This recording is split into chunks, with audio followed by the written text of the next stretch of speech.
जिस जेल में पिता की रात गुजरती थी उसी जेल में बेटे की भी रात गुजर रही है।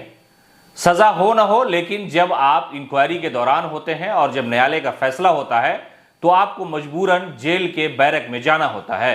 सिवान के दिवंगत सांसद मोहम्मद शहाबुद्दीन भी सलाखों के पीछे थे और उन्हें कई बार अपने ही गृह जिले सिवान के कारागार में गुजारनी पड़ी और वहां लोगों से मिलने जुलने का उनका सिलसिला था, इसलिए कि वो सिवान और उस इलाके के साथ साथ बिहार के बड़े नेता माने जाते थे। कहा यह जाता था, लोगों ने इल्जाम यहां तक लगाया कि साहिब सिवान का जो बैठक है, उनका जो दरबार है, वो जेल में भी लगा करता था। कई बार कई अधिकारियों ने भी इस बात का इल्जाम लगाया, लेकिन दिवंगत सांसद अब इस दुनिया में नहीं है और उनके जो लोग हैं वो कहते हैं कि सिवान सांसद की जो संघर्ष की कहानी थी वो सड़क से जेल तक पहुंची और जेल से संसद तक पहुंची और लगातार वो लोगों की सेवा करते नजर आए। लेकिन अब तस्वीर बदली, सियासत बदली, विरासत बदली और जब नस्ल बदली तो उनके पुत्र ओसामा शहाब को भी जेल जाना पड़ा। हालांकि वो अपराधी है नहीं है, सजा उन्हें मिलेगी नहीं मिलेगी, सबूत का अभाव होगा, छोड़ दिया जाएगा या क्या होगा, ये तो न्यायालय के ऊपर है। न्यायालय इस बात को लेकर के फैसला करेगा। लेकिन हम ये बता रहे हैं कि वो जेल जिस जेल में पिताजी रहे उसी जेल में अब पुत्र का ठिकाना है, यानी ओसामा शहाब अब सिवान जेल में अपनी रातें गुजार रहे हैं।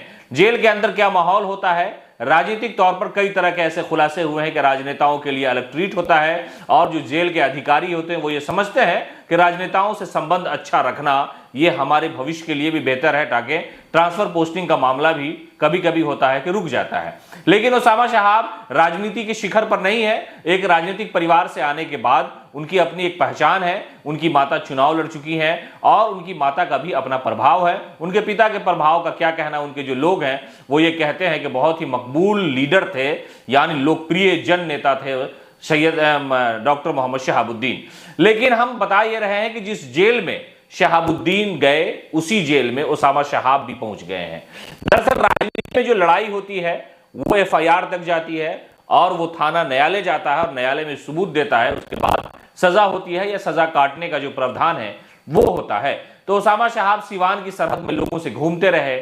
चुनावी जब मौसम था तो कहा गया कि हमारे पिता ने जो संघर्ष किया उस संघर्ष के बदले आप हमें इज्जत दीजिए, आप हमें सपोर्ट कीजिए। और बदकिस्मती ये थी कि उनकी माताजी अब तक चुनाव नहीं जीत सकी। लेकिन अब फिर 2024 में हिना शहाब ने जब बयान दिया कि लोग अगर चाहेंगे तो मैं सिवान से चुनाव लड़ूंगी, इसलिए कि लोगों के ही भरोसे मैं चुनावी मैदान में आती हूं, यही मेरा पूरा परिवार है। हमारे पति अब इस दुनिया में नहीं है, मेरा एक बेटा है और सिवान के जितने लोग हैं वो सब मेरा परिवार है। हमें सब लोग चाहते हैं और हम भी उनका ख्याल रखना चाहते हैं। इसलिए अब देखिए कि जेल ठिकाना पिता का था, जेल ठिकाना पुत्र का है। दोनों की कहानी संघर्ष है और इस संघर्ष में एक राजनेता छुपा है। राजनेताओं के लिए जेल जाना अच्छा और शुभ माना जाता है कि जब वहां से निकलते हैं तो समर्थक ये कहते हैं कि आप संघर्ष करिए, हम आपके साथ हैं।